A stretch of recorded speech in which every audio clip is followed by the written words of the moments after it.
But I do want to ask, how did the Trinity come to be theologically? And how did the Bible become canon? I heard that there were 30 Gospels, 26 of which were thrown away and 4 were kept: Mark, Matthew, Luke, and John. It's a really interesting question that requires substantive study of Christian history. It's interesting, most people don't know this, but the Christian canon was not definitively and officially closed till the 16th century, the Council of Trent. This is 1,000 years after Islam. The first Christian bishop who suggested that these present 27 books should be the only books to be read was Athanasius of Alexandria, who was actually the bishop of Arius. So Arius and Athanasius were both at Nicaea, and Athanasius won through vote. But his letter in 367 of the Common Era, it's called the 39 Festal Letter, he was the first one who said, just read these 27 books from Matthew to Revelation, our present canon. But that's just one man's opinion, basically. And, Bart Ehrman did his dissertation on Didymus the Blind, who was another scholar in Alexandria, a contemporary of Athanasius, living in the same time in the same city. And Didymus the Blind's canon was different than Athanasius. People think that Athanasius settled the canon. No, he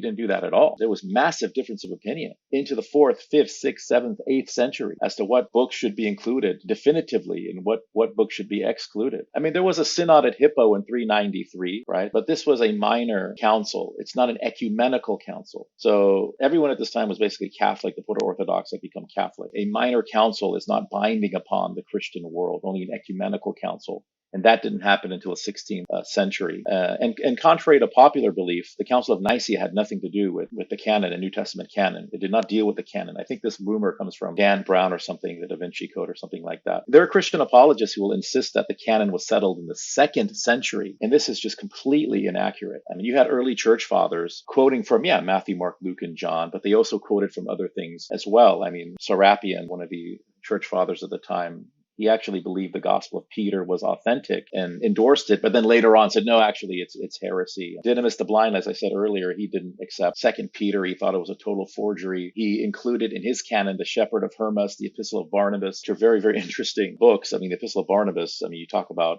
antinomianism. And the Epistle of Barnabas is also in the Codex Sinaiticus, which is the oldest complete New Testament in existence. It's dated to like 350 of the Common Era. And its canon includes the Epistle of Barnabas. And this person, Barnabas, who wrote this, and it's not the Gospel of Barnabas. Muslims get these things confused. Completely different. The Epistle of Barnabas, actually, the author says that the Jews completely misunderstood all of the dietary restrictions in the Torah, and that when God said, don't eat pig, he means to say, don't hang out with people who are pigs. That's what it means.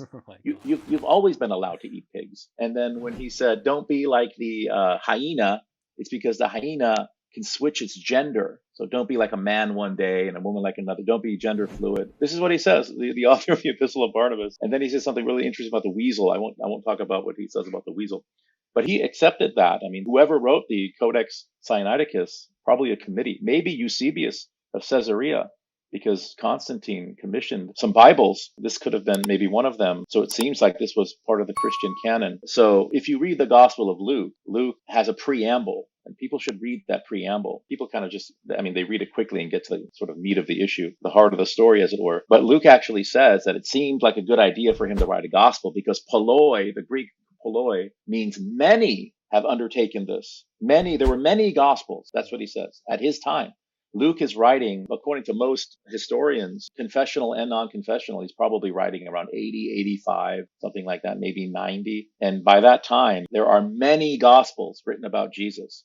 Now, what are these gospels? What is he talking about? From a Christian confessional perspective, he could only be talking about basically Mark and Matthew, and that's about it, right? But that's not many, because Luke says he says himself in Luke chapter 6 that when Jesus came to Peter and he said, cast your net, he says there was so many fish in the net that the nets were going to break. And the word he uses there is polloi. There was polloi fish. That means there were hundreds of fish in this net. So polloi gospels does not mean 2 gospels. Yeah. It means possibly dozens of gospels. Where are these gospels? These are lost to history. We don't know where they are. Every so often some Bedouin or, he's in a cave somewhere in Egypt or in Jordan or something like that. I mean, that's how the Dead Sea Scrolls was discovered. The Nag Hammadi Library. The Nag Hammadi Library contains, these are 4th century documents, but scholars believe that they're copies of 1st and 2nd century Christian gospels. The Gospel of Thomas. Many scholars date that to the 1st century. or right around the time John wrote his gospel. It's a contemporary with the Gospel of John. And the other thing is, how did they actually pick the canon? How did the early church fathers, how did they determine the canon? Well, basically, if something was orthodox according to them, if it was in agreement with their theology, then they would attribute it to an apostle, right? Even if the book is anonymous.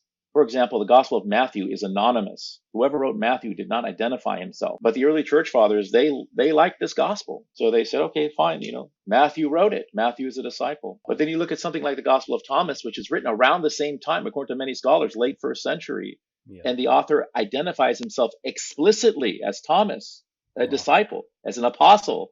Because it didn't jive with the proto-orthodoxy of the church fathers, they said, this must be a forgery. Wow. So they decided what was true about Jesus and then used that as a criteria to confirm or deny anything that was written about Jesus. That's very interesting.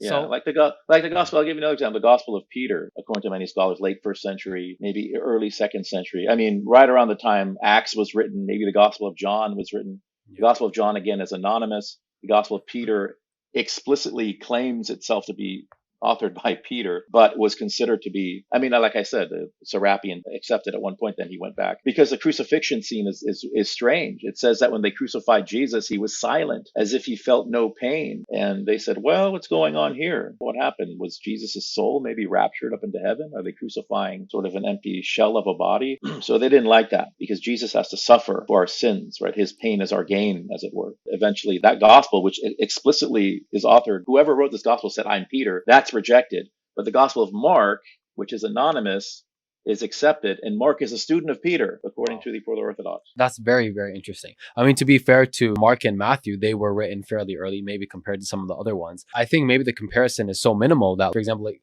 what you mentioned, the Gospel of Thomas, the Jesus Seminar, they compiled a book called the Five Gospels, and they included the Gospel of Thomas, and they were voting on every verse that Jesus allegedly said. They were voting on the probability of him actually saying that. So they included that. And as a historical document, that might actually lead to some of the things Jesus did say, historically speaking. So I think that that is very interesting.